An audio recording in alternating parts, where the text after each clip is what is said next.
នៅលើពិភពលោកអត់មានអ្នកណាប្រើប្រាស់កម្លាំងដើម្បីនឹងកំណត់ព្រំដែនទេនៅលើព្រំដែនទេឥឡូវជំរើសមានតែពីរទេ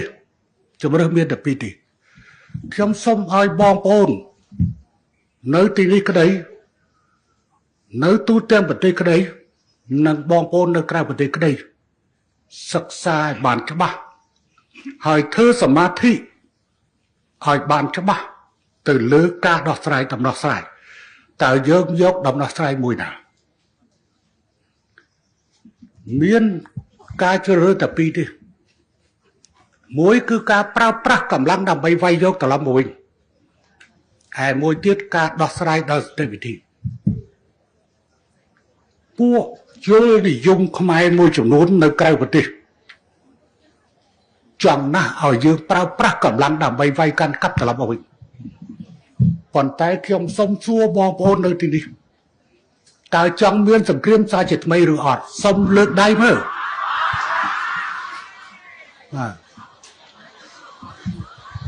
ឥឡូវអ្នកណាខ្លះចង់ឲ្យវាយឥឡូវនឹងសូមសួរអ្នកណាខ្លះចង់ឲ្យប្រើប្រាស់កម្លាំងសូមបញ្ជាក់ខ្ញុំជាអតីតទាហានតាំងពីអាយុ18ឆ្នាំរហូតដល់ពេលនេះខ្ញុំនៅតែជាតួអង្គម្នាក់ក្នុងចំណោមតួអង្គដែលមានឥទ្ធិពលទៅលើកម្លាំងប្រវត្តិក៏ប៉ុន្តែរឿងនេះយើងត្រូវឃើញឲ្យច្បាស់ជាមុនតើយើងត្រូវយកតាមការញុះញង់របស់ពួកជននិយមនៅក្រៅប្រទេសនេះឥឡូវខ្ញុំសូមបញ្ជាក់ហេតុអីបានជាយើងមិនប្រើប្រាស់កម្លាំងដើម្បីនឹងវាយកាន់កាប់ខ្ញុំសូមអានជាមួយនឹងការសេចក្តីថ្លែងការណ៍នៃបទជុបាញ់កាលពីថ្ងៃទី7ថ្ងៃទី27គឺពួកខ្ញុំដាក់មកដែរព្រោះកុំឲ្យនិយាយខុសទៅនិយាយទៅវាខុសមិនខ្ញុំមិនចាំទេក៏ប៉ុន្តែខ្ញុំចង់អានឲ្យវាចំចង់អានឲ្យវាចំក្នុងនេះខ្ញុំសូមរំលឹកទី1ភាគីទាំងពីរឯកភាពគ្នាលើបទជុបាញ់ជាបន្តក្រោយការចុះហត្ថលេខាលើសេចក្តីប្រកាសរួមគិតចាំពីម៉ោង12ថ្ងៃត្រង់ម៉ោងក្នុងស្រុកថ្ងៃទី27ខែធ្នូឆ្នាំ2025ពាក់ព័ន្ធនឹងការប្រើប្រាស់អាវុធគ្រប់ប្រភេទគ្រប់ករណីនិងនៅគ្រប់តំបន់ដោយរាប់បញ្ចូលទាំងការវាយប្រហារលើជនស៊ីវិលគោលដៅហេដ្ឋារចនាសម្ព័ន្ធស៊ីវិលនិងកម្មវត្ថុខាងយោធារបស់ភាគីម្ខាងទៀតភាគីទាំងពីរត្រូវជៀសវាងការផ្ទុះអាវុធដោយគ្មានមូលហេតុឬធ្វើសកម្មភាពរុលទៅមុខឬចល័តកម្លាំងទៅលើទីតាំងឬកងកម្លាំងរបស់ភាគីម្ខាងទៀតក្នុងកាលៈទេសៈណាក៏ដោយភាគីទាំងពីរមិនត្រូវបំពានកិច្ចព្រមព្រៀងនេះជាដាច់ខាត2ភាគីទាំងពីរឯកភាពគ្នារក្សាការឈរជើងនៃកងកម្លាំងរបស់ខ្លួននៅទីតាំងបច្ចុប្បន្នដោយមិនត្រូវធ្វើសកម្មភាពចល័តកងកម្លាំងបន្ថែមទៀតមិនត្រូវឲ្យមានការធ្វើសកម្មភាពចល័តកងកម្លាំងដោយរាប់បញ្ចូលទាំងការល្បាតចូលទៅក្នុងទីតាំងរបស់ភាគីម្ខាងទៀត3ភាគីទាំងពីរឯកភាពគ្នាថារាល់ការព្រមព្រៀងក្រោមសេចក្តីប្រកាសរួមនេះមិនត្រូវធ្វើឲ្យប៉ះពាល់ដល់ការខណ្ឌសីមាព្រំដែននិងព្រំដែនអន្តរជាតិរវាងប្រទេសទាំងពីរនោះទេ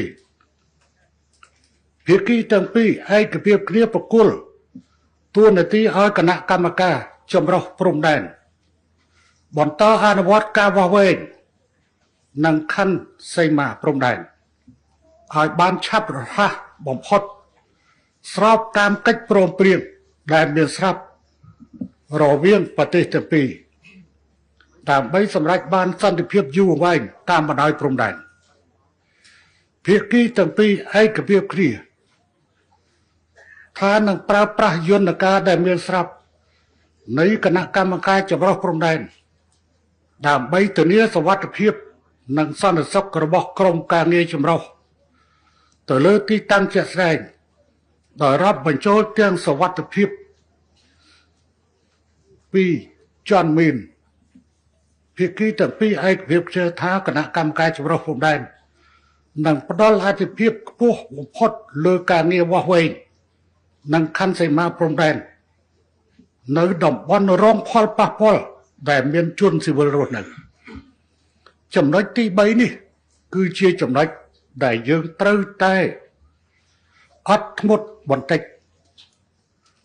ព្រោះនៅក្នុងសេចក្តីព្រមព្រៀងនៃប្រកាសឈប់បាញ់មាននិយាយទៅដល់បញ្ហាទាក់ទិននឹងការវាស់វែងកំណត់ព្រំដែនត្រង់ថាឥឡូវនេះខាងភាគីថៃយើងអាចយោគយល់អំពីការយឺតយ៉ាវរបស់គាត់